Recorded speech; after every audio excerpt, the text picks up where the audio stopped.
You ready? Mm-hmm.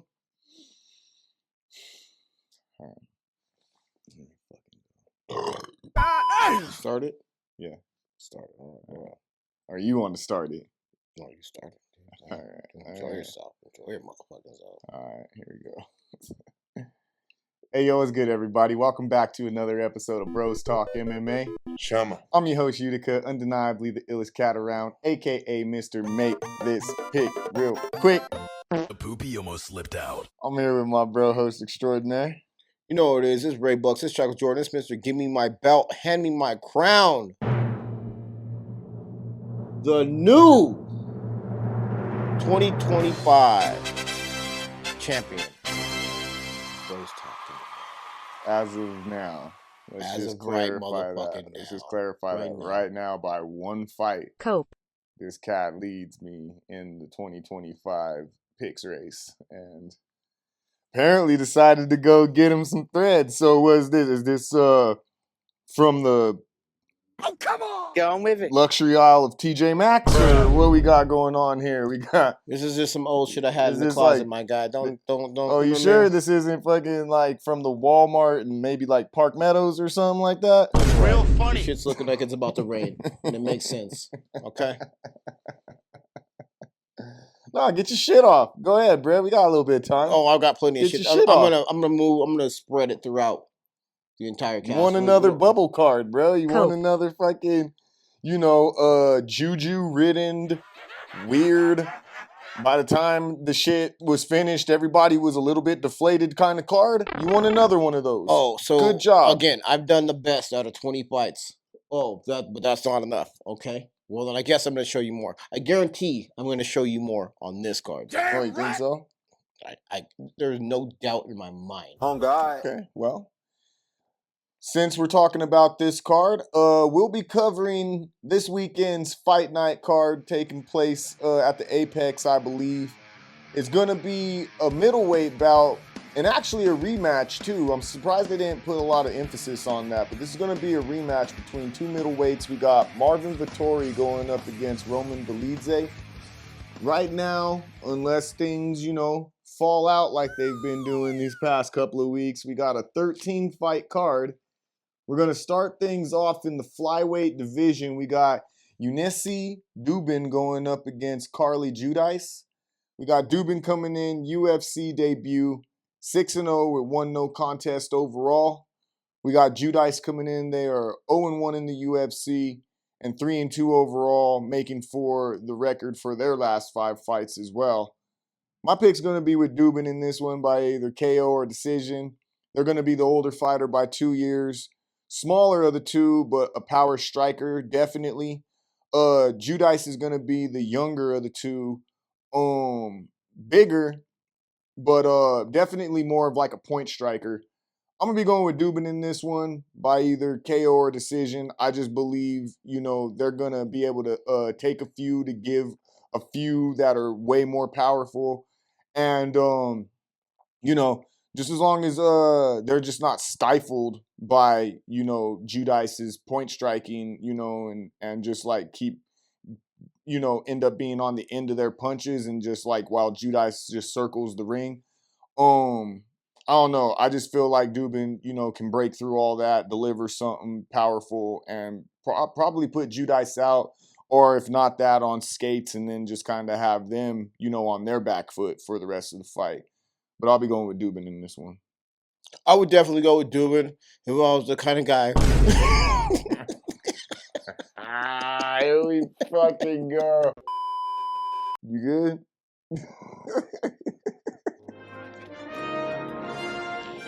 I would go with Duben if I was the kind of guy who decided to piss his pants during a Tinder date. What? That's why I got to go with Carli, Judice, because that's not necessarily my thing.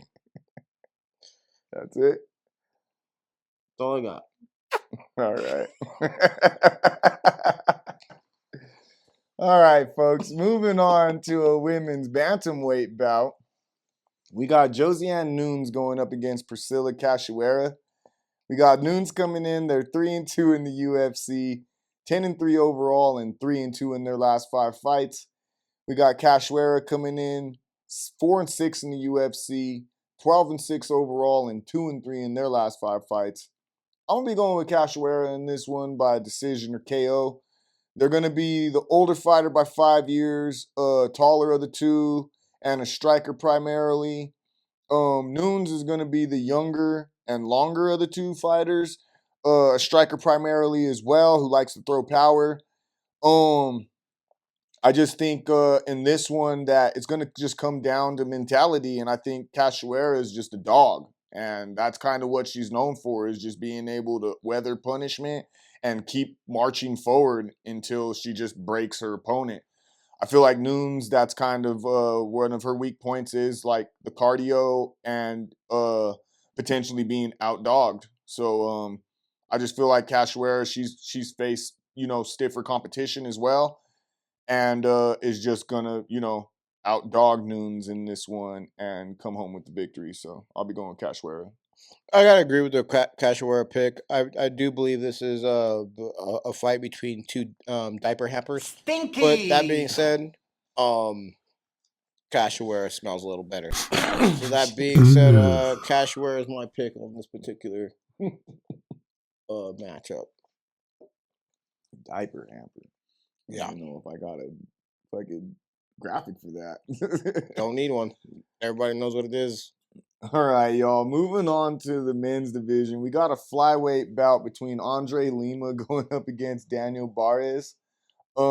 We got Lima coming in 3-0 in the UFC and 10-0 overall. Perfect. We got Barez coming in 1-1 in the UFC, 17-6 overall, and 4-1 in their last 5 fights.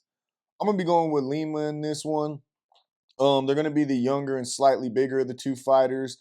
A technical striker, but he definitely throws with bad intention. So, after a while, he is able to find finishes if they present themselves. But for the most part, he's just, very, very measured in his striking, and doesn't, do too little or too much. He does just what he needs to do. We got Barez coming in. They're going to be the older of the two by 10 years. Smaller of the two as well, but definitely a power striker. So there's a potential that Lima could get clipped, and caught with like a flash KO or something like that, or at least put on skates and then maybe he's on his back foot. But other than that, I would say, if we're just talking about, skill for skill, I would say that Lima's just the better striker. So I'm going to be going with Lima in this one. I agree with the Lima pick. Lima, again, a 20-year-old versus a 30-year-old. He's going to put more volume on him. He's going to put a very technical striking ability on him. He's just faster, quicker. You know what I mean? It just is what it is. You know what I mean? Father Time has no losses. And I'm not saying that Daniel Barez is, you know what I mean, going to be out of the league anytime soon. But André Lima is an up-and-comer, and he's just literally stepping on Daniel's fucking face to get to the next level. You know what I mean? He's just a stepping stone at that point. So that being said, André Lima for the win. And I don't believe this is going to be an early prelim. I believe this is going to be either a co-prelim or a featured prelim, because it's just this is the best fight we've talked about so far, and there's no reason that it shouldn't be this low on the card. So yeah. That being said, maybe this is one of those just late Tapology shuffles. Exactly. Where we look at this 3 or 4 days from now, and then it's a completely different lineup. But I feel like they already did that shuffle, but still. André Lima for the win. André Lima is dope, and I can't wait to see this fight, because it is going to be a good fight. Don't get me wrong. Daniel Barez is, you know what I mean, a dog, and he's going to make it good. But André Lima's going to come through with the win. For sure. All right, moving up to a men's bantamweight bout, we have Josias Musasa going up against Carlos Vera. We got Musasa coming in, making their UFC debut at a perfect 8-0. Perfection. We got Vera coming in. They are 0-1 in the UFC, 11-4 overall, and 4-1 in their last 5 fights. I'm going to be going with Vera in this one by decision or KO. They're going to be the older fighter by 11 years. smaller of the two, well-rounded, and in my opinion, even at their age, should have some pretty decent cardio, which I think will be the X factor along with their grappling. If they're able to apply that, then I think that this could help them bring the win home. We got Musasa coming in as the younger and bigger of the two fighters. A dangerous striker, but I really don't have too much more info outside of that. So it's just like young up and comer, builds his profile and is able, to make a splash coming into the UFC, or you're going to have the vet coming in kind of humbling them and showing them that, they have just a little bit more work before they step up to these ranks. I mean, Vera, I believe, he only has one fight in the UFC, so it's not much experience that he's going to be able to apply. But I just think he's a little more well-rounded of a fighter who might be able to exploit some things that Musasa possibly hasn't been challenged at yet, or just hasn't had a high level caliber type of opponent to actually really exploit those potential weaknesses. Or maybe he's just not. Musasa just hasn't had to fucking showcase more weapons in his arsenal because he's just smacking fools up. But all in all, I'm gonna go with Vera to kind of just apply some veteran experience in this fight. So who you got? Fucking Nature Girl, Rick Blair. Damn, son. I could really see going with Carlos Vera. If I was the kind of guy who liked to force a wet fart during a job interview. But for the reason that I'm not, I've got to go with Josias Musa.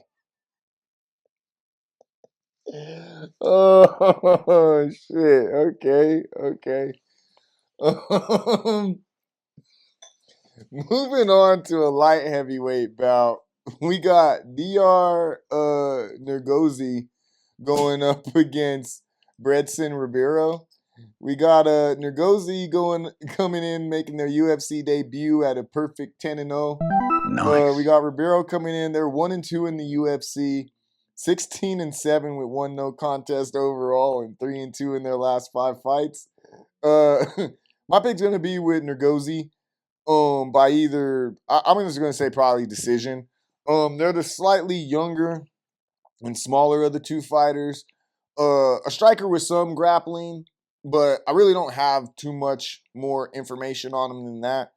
Ribeiro is going to be slightly older by a year, bigger, and a dangerous striker, but is just kind of one-dimensional. Definitely going to be gun shy if Nergozi decides to start, threatening any sort of type of takedowns or anything like that. And if he is able to get those takedowns, then yeah, Ribeiro is pretty useless down there too. Kind of chinny, even I would say, but definitely could catch homeboy with a flash KO, but I doubt that's going to happen. So I'm going to see this as like a prop up fight for Ngozi to, make a splash over somebody who's, had a highlight or two themselves in their career. And I agree completely with that pick. Negrozi, I think, even though he is a little bit of a new booty into UFC, he has a lot more routes to victory than Brinson Ribeiro, because Brinson is, like you said, one-dimensional. He has submissions, but in his UFC run, I haven't seen him. You're not going to see him threaten shit. And I think it's one of those things where people really grab on to what they're good at versus trying to expand their skill set, and that's what I see from Brinson. So that being said, I've got to go with Ngozi on this one. For sure. All right, folks. Moving on to a women's strawweight bout, we have Sam Hughes going up against Stephanie Luciano. We got Hughes coming in 4-5 in the UFC, 9-6 overall, and 3-2 in their last 5 fights. We got Luciano coming in 1-0 in the UFC, 6-1 with 1 draw overall, and 3-1 with 1 draw in their last 5 fights. I'm going to be going with Hughes in this one by either decision or sub. They're going to be the older of the two fighters by 7 years and the smaller of the two. But I would say, pretty well-rounded overall. Luciano is going to be the younger and bigger of the two fighters.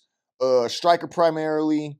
Decent cardio and definitely is like, a dog fighter. But I just feel like they haven't quite faced the level of competition that Hughes has, and I feel like Hughes can definitely use that to their advantage to, show some veteran grit and kind of basically outdog Luciano, I believe. Not necessarily by like taking punishment, but more so from a cardio standpoint, being able to show that they're willing to keep coming and possibly get, Luciano to the ground. Hopefully, mix in some wrestling into the game plan. But mostly, just lay the pace on them and show them that they're going to keep coming, from all angles, striking and grappling. I think that'll kind of start to leave Luciano guessing, a little bit gun shy, and potentially, kind of on their back foot. But yeah, I'll be going with Hughes in this one. I'd absolutely go with Hughes if I was the kind of guy who likes to shit his pants before he walks into the DMD. Gotta poop. But I'm not that guy. So that being said, I got to go with Stephanie Luciano. I just want to say, folks, I don't know, like, why he says, like, if he was the type of guy, because I've never had any of these things happen to me. Yeah, but, sure, yeah. This is what happens when you win, fucking, you get a couple cards under your belt, you start exuding confidence and fucking personality and making jokes and shit. The happiest you'll ever see this man on this show.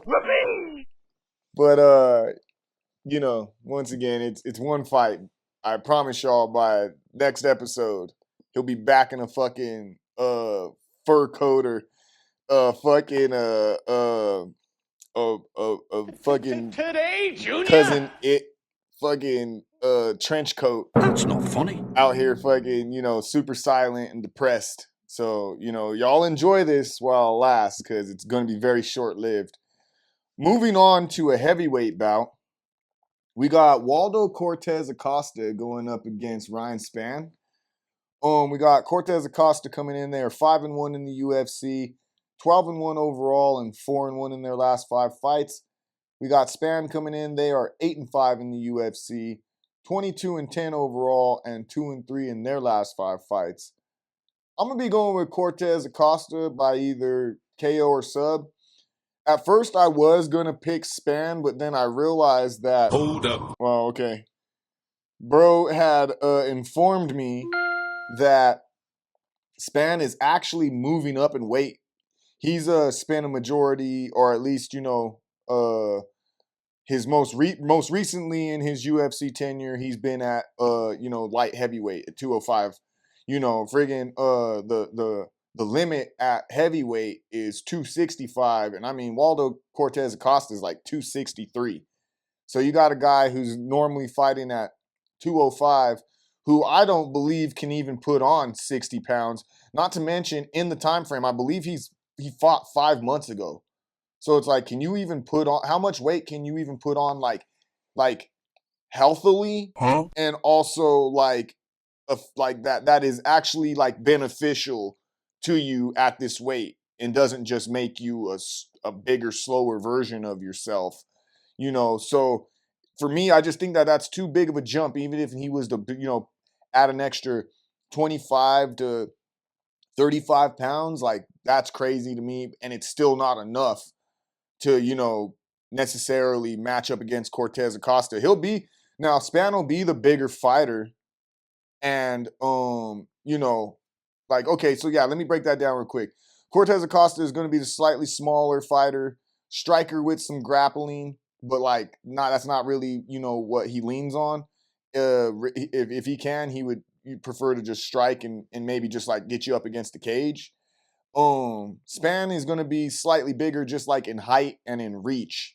But in terms of weight, he's definitely not going to be the heavier fighter, which I think can play, into Cortes-Acosta's favor, just in terms of just being able to lean on Span.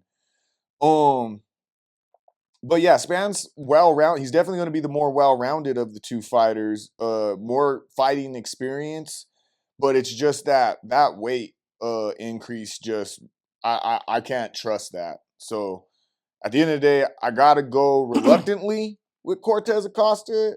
If this was a light heavyweight bout, I guess, or if Ryan Spann had a couple of fights under his belt at heavyweight, then I might be inclined to pick him. But I just don't know what to expect with him at this weight. Cortes-Acosta, though, I think he's a heavyweight and knows how to fight at heavyweight. So, I mean, this is going to be a tall glass of water he's putting himself up against.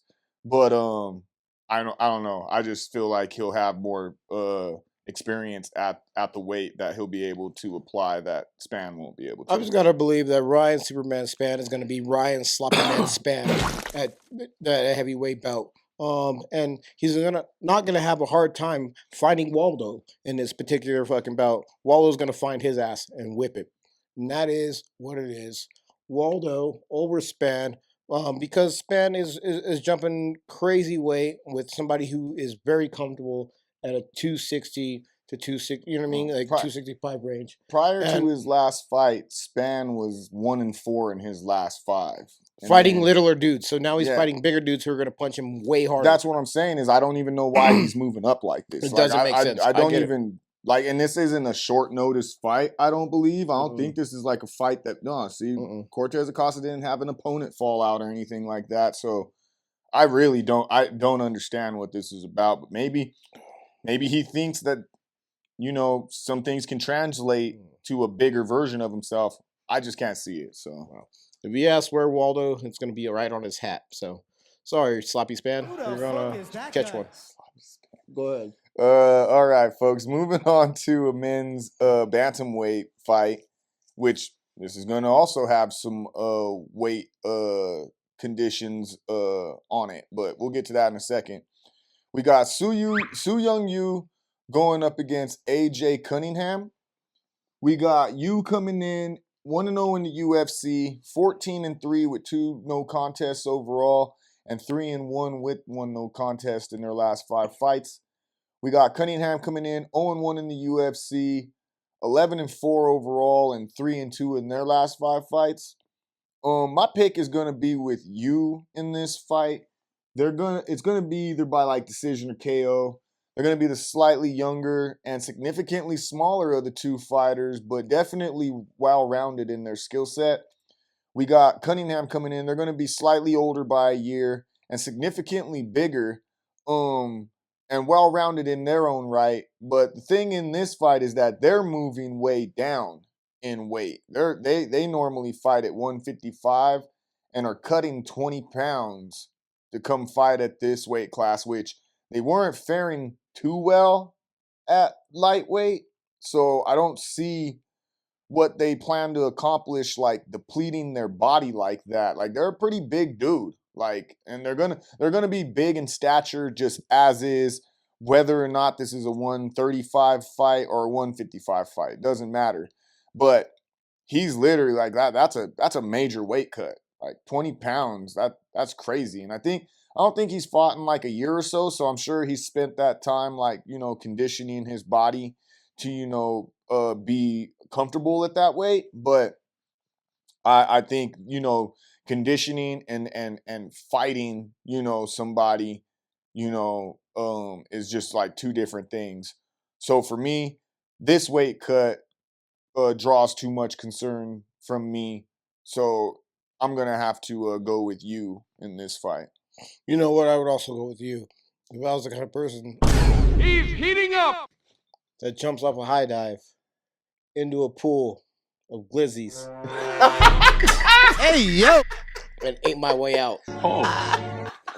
But I'm not that guy. Are you sure? So I'm going to pick AJ Cunningham. I would never dive into a pool of glizzies and eat my way out either. But I I don't think everybody who's siding with my boy you is on that level, but you know, whatever you say, bro. Okay, folks, moving on to another bantamweight bout. We have Damon Blackshear going up against Cody Gibson. We got Blackshear coming in 3-3 with one draw in the UFC, 15-7 with that one draw overall, and 3-2 in their last 5 fights. We got Gibson coming in 3-5 in the UFC, 21-10 overall, and 3-2 in their last 5 fights.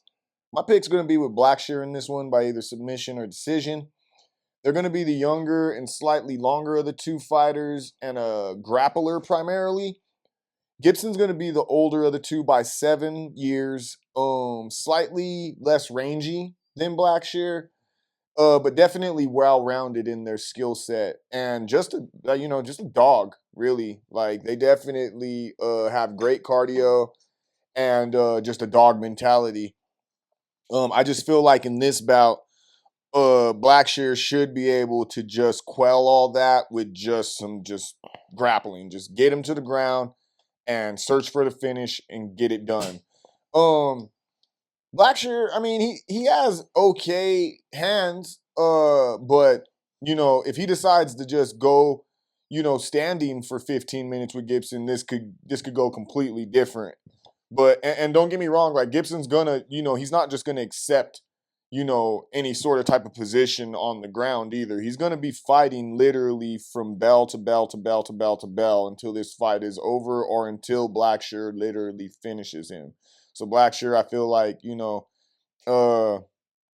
is a good enough and skilled enough grappler to, you know, get this to the ground, even if he has to, like, multiple times throughout the fight and basically start to wear on Gibson because, like you said, you know, father time catches up with us all. So even when you do have that good cardio, eventually, you know, when you got some guy just constantly, you know, coming forward and going for those takedowns, I'm not going to say Blackshear's on like a Marab level, but, you know, he's definitely, you know, going to give Gibson, you know, a run for their money and also, you know, take home the victory. So I'm going to be going with Blackshear in this one.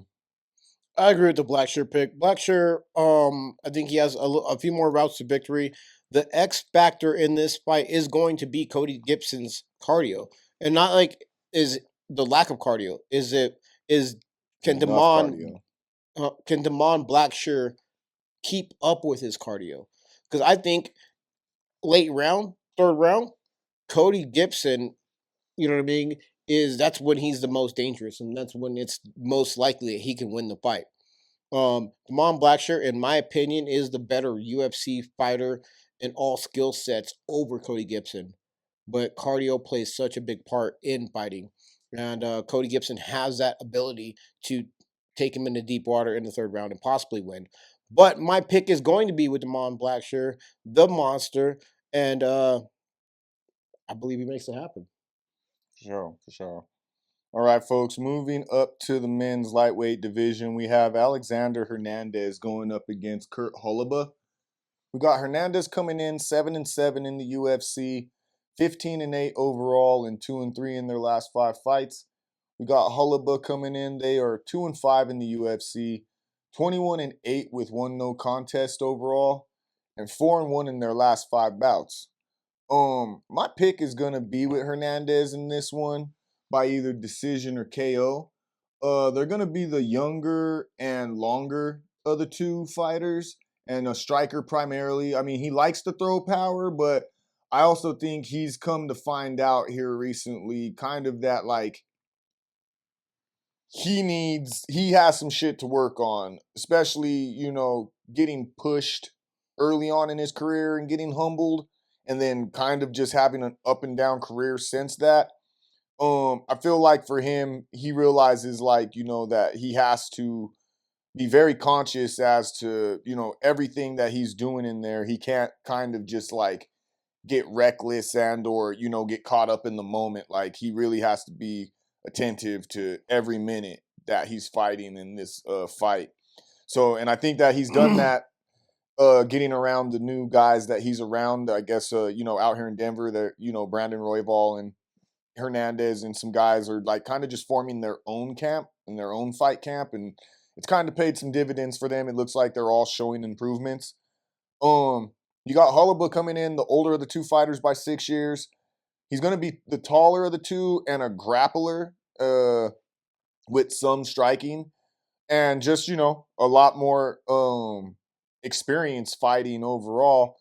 But I just think that, he's on the latter stage of his career. I mean, granted, he's 4-1 in his last 5, so maybe he's like kind of in that second, breath stage, catching another breath in his career. But I just feel like, Hernandez should be able to have decent takedown defense and potentially is going to be the stronger of the two fighters and can possibly just, hoss this dude around. But one thing I will say is Hernandez, he may or may not have cardio issues. If he's shoring that up, then cool, he'll be good to go. But that is one thing I've seen in the past is that, once you start putting a pace on him, he can start to weather as the fight goes on. But I feel like I've seen him making improvements here recently. And in this bout in particular, I think he can showcase some more improvements that he's been making. So I'll be going with Hernandez. Hell yeah. I'll be going taking a piss. Dude, is this guy for real? Look at him. You just turn the water on, nigga, just because you didn't put no water on your hands, nigga? You did that for me or what? Fucking weirdo. Okay, bro. You're real funny right now. Real fucking funny. Alexander Hernandez is definitely going to win. Alexander Hernandez does have a little bit of a cardio issue because he carries around so much muscle, so much more than Kurt Holobaugh. Kurt Holobaugh looks like a goddamn fucking zombie from Walking Dead. That being said, I do believe that Alex Hernandez is on an upswing and that Kurt Holobaugh is on a downswing. And that Alex Hernandez is a beast. He does have a few more routes to victory than Kurt Holobaugh. And again, we're talking about an upswing versus a downswing. We're talking about an old man versus a young man. So I've got to go with Alex Hernandez on this particular fight. For sure. All right. You got something else you want to say? I don't need to. I'll say all I need to on these next couple fights. Okay. All right. Moving on to a featherweight bout, we have Kevin Vallejos coming up against Seung-Woo Choi. Mm-hmm.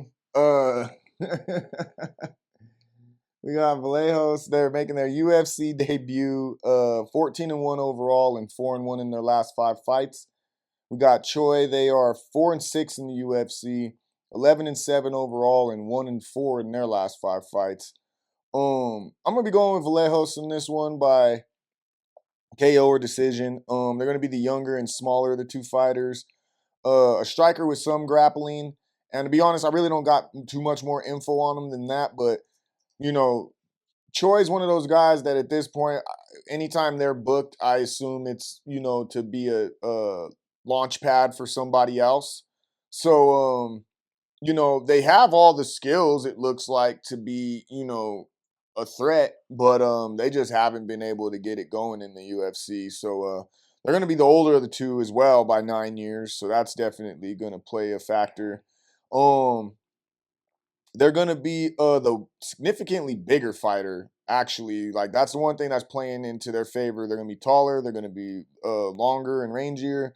But they're primarily a striker, and that's the problem, is they just don't really have powerful or threatening striking or even like a technical or point striking prowess. Like, it's just literally they just come out and they throw hands. And they make for, pretty exciting fights sometimes. Most times it doesn't go in their favor, but he definitely is still a threat in the sense of like anybody can, catch anybody. But in this particular bout, I feel like Vallejos is here to showcase and make a splash and introduce themselves to the UFC fan base, and that's who I believe is going to take it home in this bout.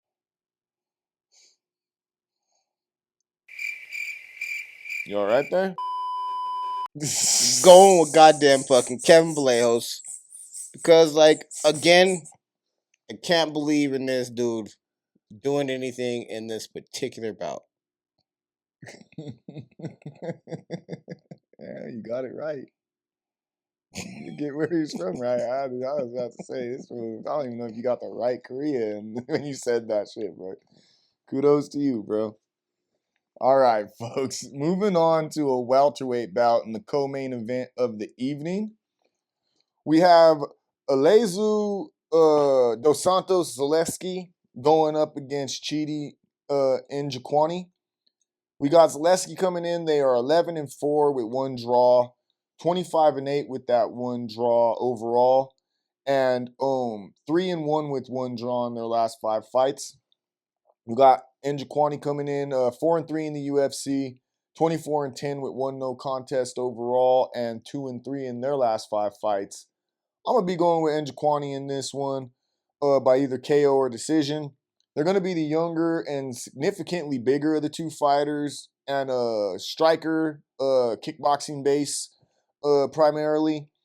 Zaleski's going to be the older of the two by 2 years, smaller, but also just kind of a striker with a little bit of grappling. So that's kind of like the threat that they pose towards Njokuani is if they decide to get their grappling going.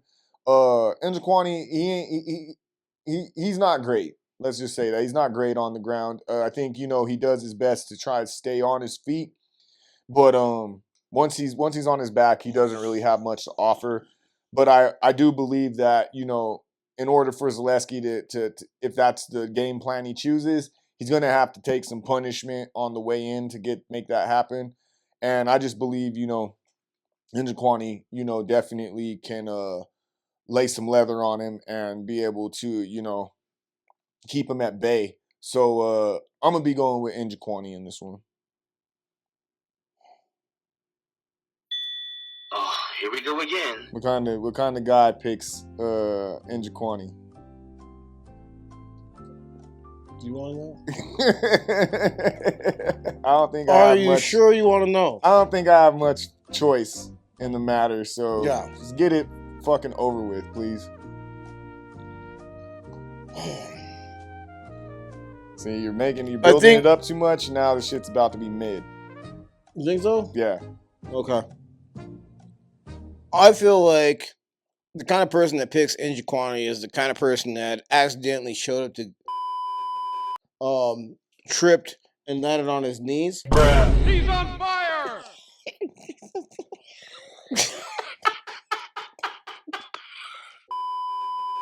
And did, for whatever reason, decided to say, do what you will. Ball dropped. Nah, you ruined it at the end, bro. You had it. Yeah, you had it, bro. You had it.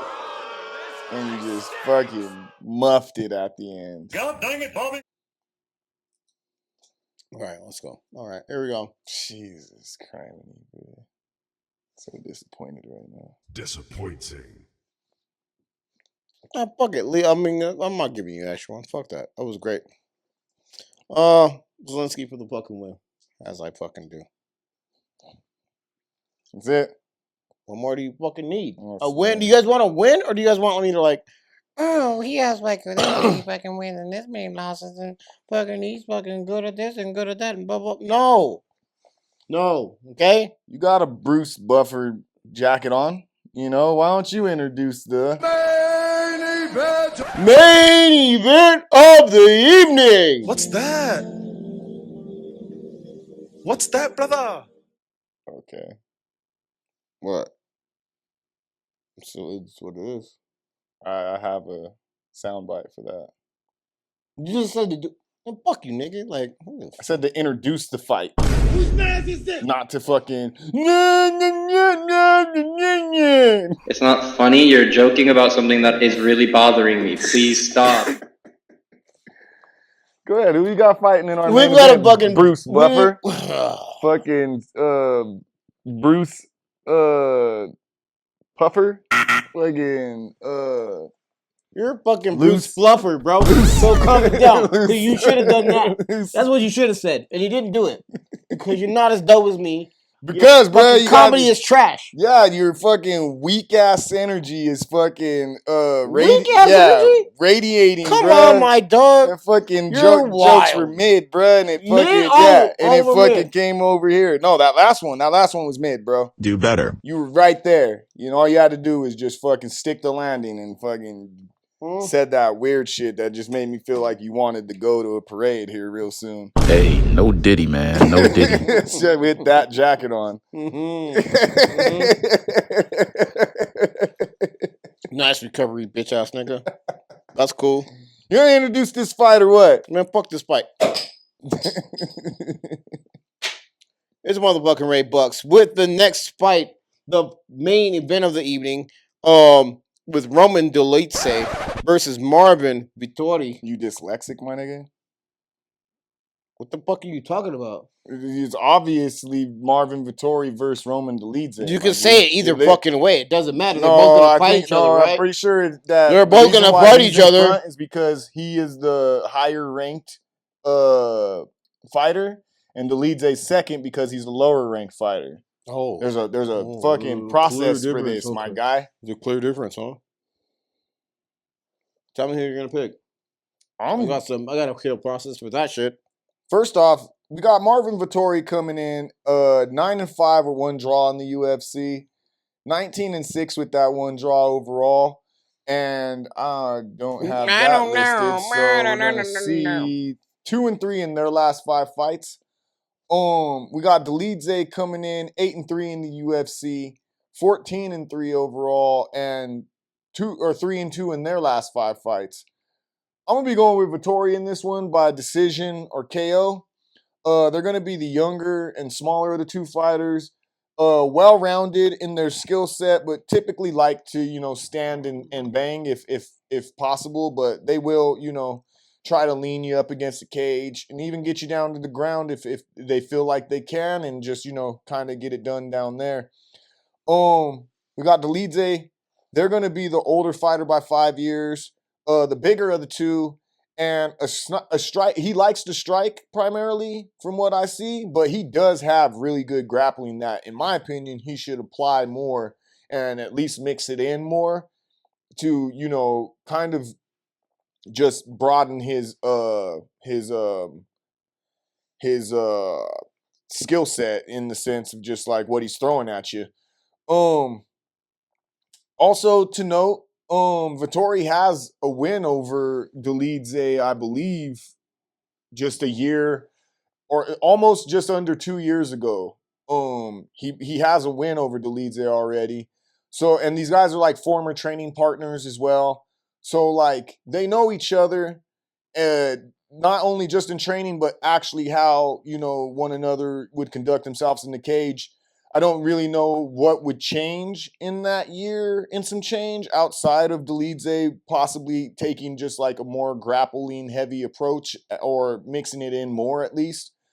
But being that, I don't really know what to expect, and like, Vettori loses to the top of the division. He's not just like losing, to anybody. He's losing to the top of the division.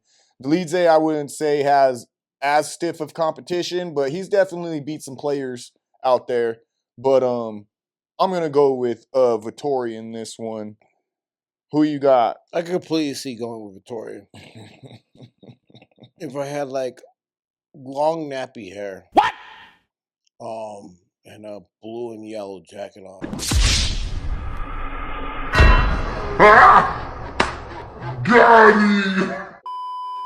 And I was sitting next to my big brother, who's amazing, who's been kicking my ass. You have a point. Fucking since the beginning of time, as long as like I've known time.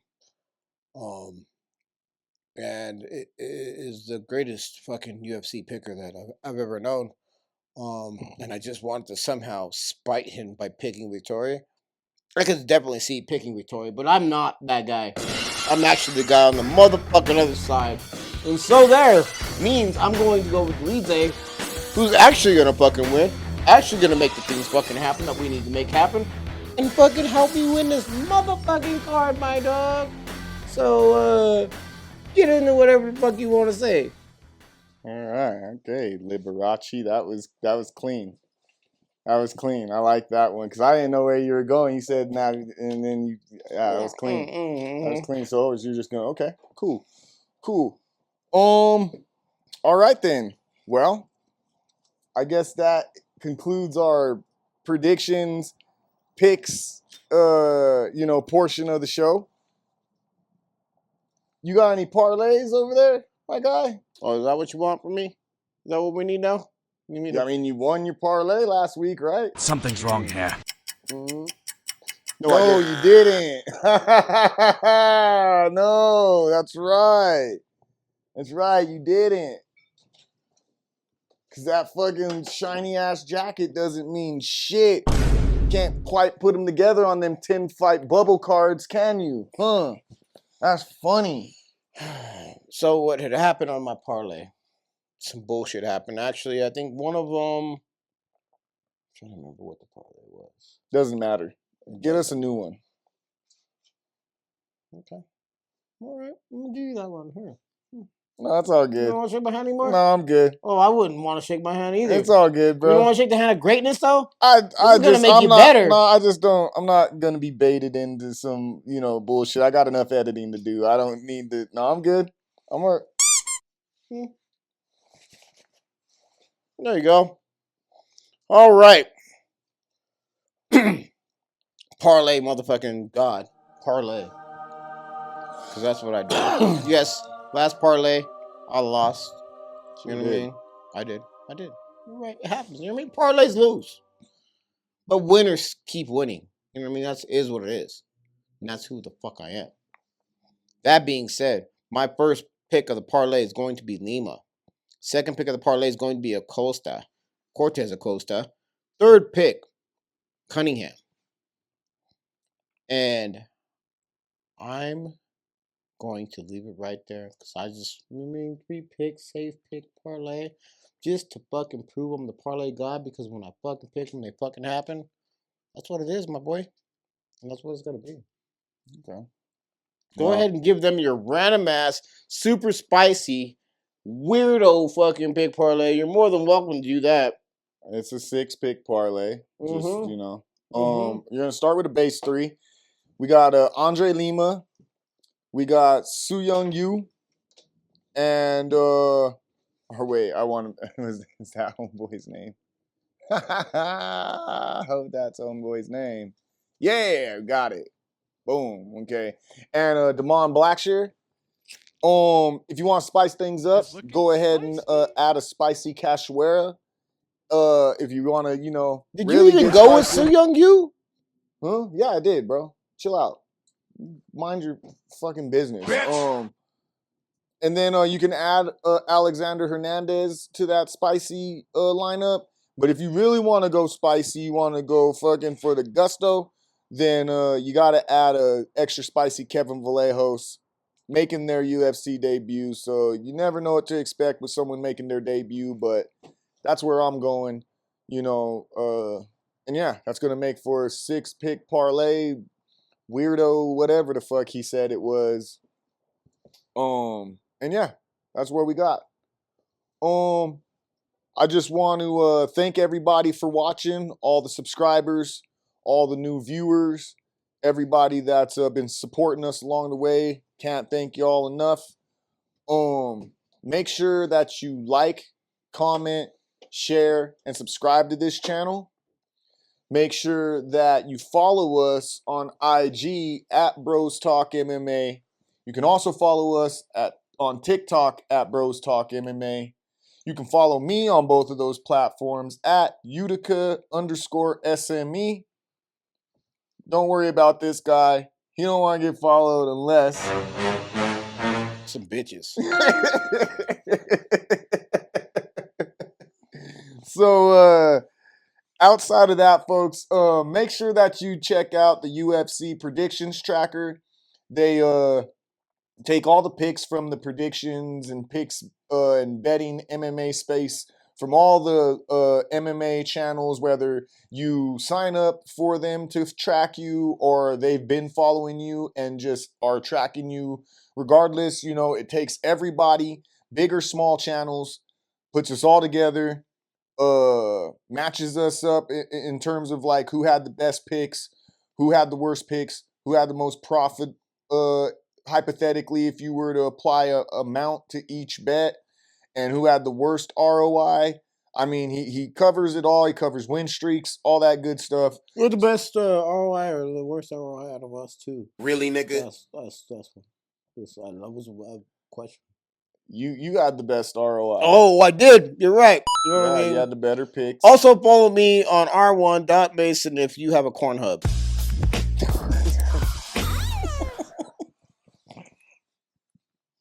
Or an OnlyPants. Oh my lord.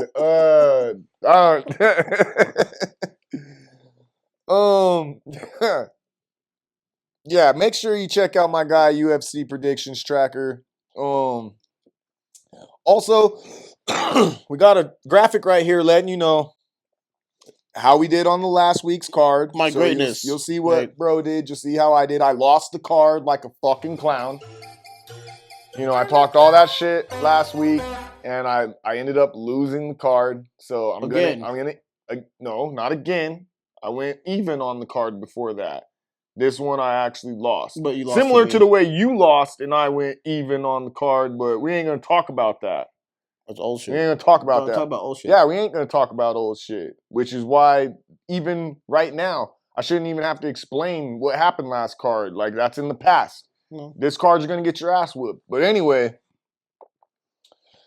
bro won last card. He took over as the leader in picks on the year for 2025 by one fight. He is the all-time leader as well. So, you know, hey, I get it. Bust out your fucking finest jacket. Not my finest. You know, and it's finest. definitely in comparison to what you've been wearing on the show. This is definitely your finest jacket. Chill the fuck out, bro. Chill the fuck out, bro. In comparison to all the shows, this is your most hatiness you ever heard out of you. But it's okay. It's fine, bro. Like, I'm on, you know what I mean? It is what it is. I understand. If I was you and you was me, I would probably hate on me too. Message. Cute. That was cute. So yeah, the graphics are all right there. You know, he's doing his thing. You know, and all jokes aside, bro's doing his fucking thing. You know, he's way better than I had expected, and is even like when you talk about him up against all the other channels, like he's doing his thing. So you know, kudos to you, bro. Kudos to you. You got anything else? Are you gonna take over this next one? Like, yes. This time next week, there will be a new champ. It'll be and new, and then it'll be and new, and then the week after that it'll be and still, and continuing, and from here to the end of fucking time. But you enjoy your little fucking little vaccine fucking wins. Fucking weird ass fucking shit, bro. Who gives a shit about these last two cards, anyways? Really, I mean, Alex Pereira lost, bro. Who gives a fuck, really, about anything? You know. You know who gives a fuck? Me and Alkaliah, because we're the new champs of fucking 2025. Pick Alkaliah. I didn't. Yeah. Fuck that motherfucker. But still. Even without picking them in the fucking best, baby. What more do you want? 60% pick percentage on that card. And I'm only moving up. You're right. I'm going to be the greatest that ever did it. You know what I mean? Lock that in. Clip that shit if you want to. The greatest has ever done it. The greatest ever will. Well. Give me my fucking belt. Hand me my fucking crown. And then throw another belt over my shoulder because I'm fucking not dope. Whatever. It doesn't matter. You want to go ahead and sign off? Sign off. Well, folks, this has been another episode of Bros Talk MMA. I'm your host, Utica, undeniably the illest cat around, aka Mr. Make This Pick Real Quick. I'm here with my flamboyant co-host. Shut the fuck up. You not funny, nigga. The fuck up. RayBuck, Chocolate Jordan, Rey Mysterio, the greatest that's ever done it, the greatest ever will. Motherfucking give me my belt, hand me my fucking crown. That man, the parlay god, the Black Moses, Black Jesus, Mr. fucking make it fucking happen. Undeniably the best fucking host around. Undeniably the best picker around. Undeniably the best.